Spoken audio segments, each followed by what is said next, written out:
મિત્રો, આપનું દિલથી સ્વાગત છે અમારી દિલની વાર્તા ચેનલમાં। આજે અમે તમારા માટે એવી અદ્ભુત અને રહસ્યમય સ્ટોરી લઈને આવ્યા છીએ જેને સાંભળીને તમે ખરેખર ચોંકી જશો।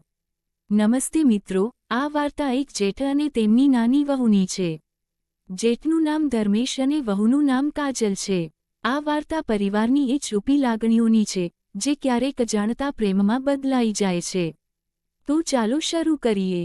મારું નામ કાજલ છે। હું એક નાના શહેરમાં રહું છું। મારા લગ્નને 2 વર્ષ થઈ ગયા છે। મારો પતિ વિશાલ ખૂબ જ સારો માણસ છે, પરંતુ તે હંમેશા પોતાના બિઝનેસમાં વ્યસ્ત રહે છે। ઘરમાં મારા સાસુ સસરા, જેઠ ધર્મેશજી અને જેઠાણી છે। ધર્મેશજી મારા જેઠ છે, એટલે કે વિશાલના મોટા ભાઈ। તે મારાથી ઉંમરમાં 10 વર્ષ મોટા છે, પણ દેખાવમાં ખૂબ જ આકર્ષક છે। ઊંચું કદ, મજબૂત શરીર અને એવી સ્મિત જે કોઈનું પણ દિલ જીતી લે। એકવાર જેઠાણીજી થોડા દિવસો માટે પિયર ગયા હતા અને સાસુ સસરા ગામડે ગયા હતા। ઘરમાં માત્ર હું, વિશાલ અને જેઠજી જ હતા। એક સાંજે વિશાલને અચાનક ઓફિસના કામે બહાર જવું પડ્યું અને તે આખી રાત પાછો આવવાનો ન હતો। હું રસોડામાં રસોઈ બનાવી રહી હતી। બહાર જોરદાર વરસાદ પડી રહ્યો હતો અને પવન ફૂંકાઈ રહ્યો હતો। અચાનક વીજળી ગુલ થઈ ગઈ અને આખું ઘર અંધારામાં ડૂબી ગયું। હું ડરી ગઈ। આવા માહોલમાં એકલી સ્ત્રી ડરી જ જાય। મેં મોબાઈલની લાઇટ ચાલુ કરી અને બહાર નીકળી। જેઠજી તેમના રૂમમાં હતા। મેં ધીમેથી અવાજ આપ્યો, જેઠજી, લાઇટ જતી રહી છે। તે તરત જ બહાર આવ્યા। તેમનો શર્ટ ભીનો હતો, કદાચ તે બાલ્કનીમાં ઊભા હતા। તેમણે કહ્યું, કાજલ ડરીશ નહીં, હું મીણબત્તી સળગાવું છું। તે મીણબત્તી લઈને આવ્યા અને મારી પાસે બેઠા। અમે બંને સોફા પર હતા। વરસાદનો અવાજ વધી રહ્યો હતો। જેઠજીએ પૂછ્યું, તને એકલા ડર લાગે છે ને? ચાલ આપણે વાતો કરીએ। અમે વાતો કરવા લાગ્યા, પહેલા પરિવારની અને પછી જૂની યાદોની। જેઠજીએ જણાવ્યું કે લગ્ન પહેલા તે કેટલા તોફાની હતા। હું હસી પડી। તેમની આંખોમાં કંઈક અલગ હતું। તે મને એવી રીતે જોઈ રહ્યા હતા જે રીતે પહેલા ક્યારેય જોયું ન હતું। ધીરે ધીરે વાતો ઊંડી થવા લાગી। જેઠજીએ કહ્યું, કાજલ, તું ખૂબ જ સુંદર છે। વિશાલ ખરેખર નસીબદાર છે। હું શરમાઈ ગઈ અને મારા ગાલ લાલ થઈ ગયા। મેં કહ્યું, જેઠજી, તમે મજાક કરી રહ્યા છો। પણ તે ગંભીર હતા। તેમણે મારો હાથ પકડી લીધો। તેમનો સ્પર્શ ગરમ હતો, પણ મેં હાથ છોડાવ્યો નહીં। વીજળીના ચમકારે તેમની આંખો ચમકી રહી હતી।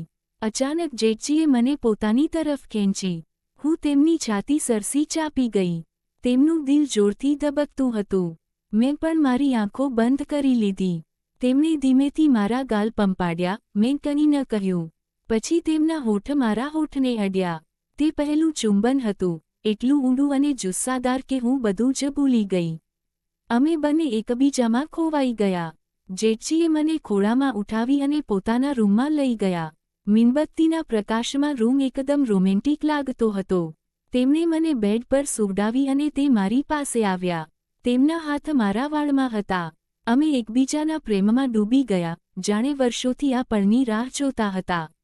તેમના દરેક સ્પર્શમાં જાદુ હતો। એ રાત અમારી હતી। બહાર વરસાદ વરસતો હતો અને અંદર અમે એકબીજાની બાહોમાં હતા।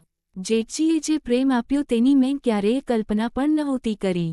અમે કલાકો સુધી સાથે રહ્યા અને સવાર સુધી ઊંઘી ન શક્યા। બીજી સવારે વિશાલ પાછો આવ્યો। બધું સામાન્ય લાગતું હતું, પણ જ્યારે મારી અને જેઠજીની નજર મળતી ત્યારે કંઈક અલગ જ વાત થતી। જેઠાણીજી પણ પાછા આવ્યા, પણ હવે અમારી વચ્ચે એક રાજ હતું। અમે ક્યારેક રસોડામાં તો ક્યારેક છત પર છુપી રીતે મળતા। જેઠજીનો પ્રેમ મારા માટે સર્વસ્વ બની ગયો હતો। વિશાલને ક્યારેય શંકા ન ગઈ। જેઠજી કહેતા, કાજલ, આ સંબંધ ખોટો છે પણ દિલ માનતું નથી। હું પણ તેમને તેટલો જ પ્રેમ કરવા લાગી હતી। ધીરે ધીરે અમારો સંબંધ વધુ ગાઢ બન્યો। એક દિવસ ધર્મેશજીએ મને તેમના રૂમમાં બોલાવી। જેઠાણીજી બહાર ગયા હતા। તેમની બાહોમાં મને ખૂબ શાંતિ મળતી હતી। સમય પસાર થતો ગયો, અમારું રહસ્ય સુરક્ષિત રહ્યું પણ પ્રેમ વધતો જ ગયો। ક્યારેક મને ડર લાગતો કે જો કોઈને ખબર પડી જશે તો, પણ જેઠજી કહેતા, ડર નહીં, હું છું ને। તેમની આ વાતો મને હિંમત આપતી। મિત્રો, આ હતી ધર્મેશ અને કાજલની પ્રેમ કહાની। પરિવારમાં છુપાયેલું એ પ્રેમ જે ક્યારેય દુનિયા સામે ન આવ્યો. શું સાચું હતું અને શું ખોટું, એ તો દિલ જ જાણે છે. મિત્રો, આજની સ્ટોરી તમને કેવી લાગી? તમારા વિચારો અને લાગણીઓ કોમેન્ટમાં જરૂરથી શેર કરજો. તમારી કોમેન્ટ અમારી માટે બહુ મૂલ્યવાન છે. અને હા, જો સ્ટોરી ગમી હોય તો દિલની વાર્તા ચેનલને સબસ્ક્રાઇબ કરીને અમારી સાથે જોડાયેલા રહેજો.